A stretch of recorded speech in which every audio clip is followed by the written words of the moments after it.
I cannot emphasize enough how important what Steve Sweeney is doing is in the aftermath of Superstorm Sandy, but also in the future. You know, I had the opportunity today, Steve, to actually go through the bill, which is moving. I mean, it's already out of committee now, my understanding, in the state Senate.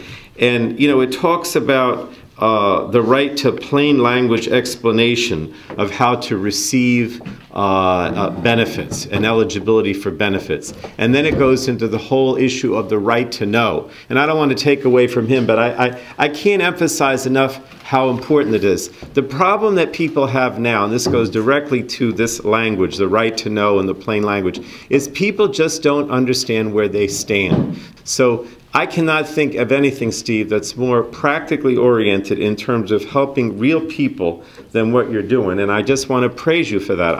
I appreciate the fact that he's going on this tour and that this type of thing is going to be available once this legislation passes, and that it will be used not only for this storm that we faced, which was a horrendous storm with all the consequences, but also for future natural disasters as well.